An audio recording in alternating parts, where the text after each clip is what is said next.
नाही विधान परिषदेची संधी कोणाला द्यायची हा निर्णय पक्षाच्या वरिष्ठांचा असतो. तो त्यांनी जिशान सिद्दीकी यांच्या रूपाने घेतलेला आहे. मला विधान परिषदेवर संधी मिळालीच पाहिजे असा माझा अजिबात हट्ट नव्हता. फक्त नाराजी याकरिता व्यक्त केली की जर ती जागा माझी होती किंवा मी त्या जागेचा म्हणजे माझीच जागा ती खाली झालेली आहे, तर एकदा पक्षश्रेष्ठींनी विश्वासात घ्यायला पाहिजे होतं. मी त्यांच्या फोनची वाट पाहिली की की बाबा तुला थांबावं लागेल. आता यावेळेस आम्हाला देताना अडचण आहे. थोडं पुढच्या वेळेस तुला विचार करावा लागेल. तुला दुसरी काही जबाबदारी. असं काही न करता म्हणजे उत्तरं पण मिळाली नाहीत. याचा मला खेद वाटतो आणि म्हणून मी त्या अनुषंगाने ट्विट केलंय की जर सामान्य कार्यकर्ता हा राष्ट्रवादी काँग्रेस पक्षाचा कणा आहे, तर मग सामान्य कार्यकर्ता मी स्वतःला समजतो.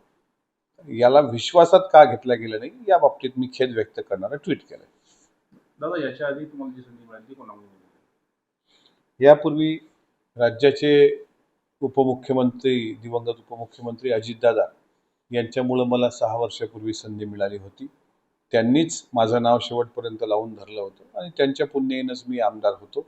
आज दादा नाहीत याची खंत मला होती आणि दादा नसल्यामुळे आणि दादा असतेही आणि असा जर प्रसंग आला असता की आता ही उमेदवारी आपल्याला भेटत नाही, पण दादांनी ॲटलिस्ट फोन केला असता, सांगितलं असतं की तुम्हाला थांबावं लागतं, पुढं तुमचा काहीतरी वेगळा विचार करू, पण तूर्तास तुम्हाला आमदार करता येणार नाही असं स्पष्ट सांगितलं असतं. ते यावेळेस झालं नाही.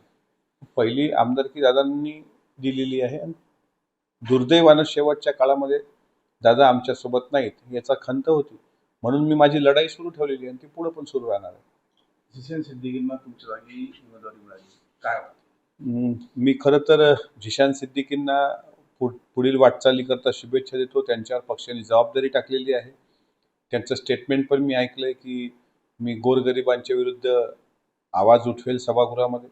माझी त्यांना आणखी एक विनंती आहे की ज्या सभागृहामध्ये गोरगरिबांचा आवाज उचलला जातो त्याच सभागृहामध्ये गोरगरिबांचं काम करणारे अजितदादा यांच्या विमान अपघाताच्या संदर्भात सुद्धा त्यांनी येणाऱ्या पावसाळी अधिवेशनामध्ये आवाज उचलला पाहिजे.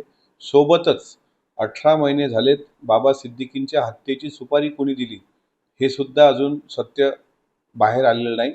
तर त्यांच्या वडिलांना जर त्यांना आदरांजली या निमित्तानं वाहायची संधी आली असेल तर हा सुद्धा प्रश्न त्यांनी सभागृहातून उपस्थित केला पाहिजे की बाबा सिद्दीकींच्या हत्येच्या मागचे मास्टर माइंड कोण आणि अजितदादाच्या विमानाचा घातपात होता की अपघात होता याकरता सुद्धा त्यांनी वरिष्ठ सभागृहातल्या सर्व आयुधांचा वापर करून तसा प्रश्न मला असं वाटते आगामी काळात विचारला पाहिजे. पहिल्या पावसाळी अधिवेशनात सर्व महाराष्ट्र त्यांच्या या धाडसाची नक्कीच वाट पाहिल.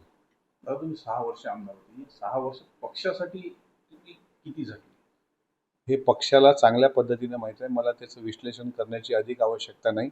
जिथे जिथे पक्षाला कोणी अडचणीत आणण्याचं काम केलं तिथं प्रचंड तितक्याच ताकदीनं मी माझ्या पद्धतीने गेलो. दादांसारखा एक पाठीराखा पक्षामध्ये त्यावेळेस होता आणि दुर्दैवानं आज दादा नाही आहेत. त्याच्यामुळं ती पोकळी कधी भरून निघणार नाही. पण 6 वर्षात मी कुठं कमी पडलो असं मला तरी वाटत नाही. मला जे काही शक्य झालं पहिलाच अनुभव होता. सुरुवातीचे 2 वर्ष कोरोनात गेले, नंतरचे 2 वर्ष सत्तांतरात गेले, शेवटच्या 2 वर्षात 1.5 वर्ष काम करता आलं. शेवटचे 6 महिने दादा नसल्यामुळं ते वेदनादायी पद्धतीने त्या 3 महिन्याचा कार्यकाळ गेला. त्यामुळे पक्षासाठी काय केलं हे अख्ख्या महाराष्ट्राला माहीत आहे आणि महाराष्ट्रापेक्षाही आमच्या पक्षातल्या प्रत्येकाला माहीत आहे. पुन्हा संधी न मिळण्याची कारणे काय वाटतं? मला ते ते पक्षाचे वरिष्ठ नेते सांगतील. मला ते ते का मलाही नाही कळलं. परत संधी न मिळण्याचं मुख्य कारण काय? मला असा अंदाज आहे की अजितदादांच्या विमानाच्या अपघाताचा मुद्दा शेवटच्या अर्थसंकल्पीय अधिवेशनामध्ये लावून धरल्यामुळं ही संधी नाकारल्या गेली याची शक्यता नाकारता येत नाही. तुम्हाला संधी परत मिळाली नाही, पण दादाचा मुद्दा तुम्ही परत सुरू ठेवा. दादाचा मुद्दा हा भागच जीवनाचा अविभाज्य घटक आहे. आता तर खरी सुरुवात झाली. आता इथून संघर्ष, महाराष्ट्रभर संघर्ष यात्रा. अजितदादांचं नेमकं काय झालं हे तर गुलदस्त्यात तर राहणारच नाही, ते राहू नये. जो कोणी अजितदादांसाठी फाईट करेल त्याच्यासोबत मी खंबीरपणे असेल आणि अजितदादांचा विमान अपघाताच्या मुद्द्याकरता कितीही मोठी किंमत भविष्यातही मोजावी लागली तरीही मी ती मोजायला तयार आहे. कारण आता जीवनाचा उद्देश तोच आहे की ज्या अजितदादांनी आमच्यासारख्या लोकांना एक विधिमंडळ सदस्य म्हणून सन्मान दिला, त्या अजितदादांचं असं अचानक जाणं आणि त्यामागचं खरं कारण काय हे महाराष्ट्राच्या समोर आणणं, मला असं वाटतं हेच जीवनाचं आता इथून पुढचा उद्देश आहे.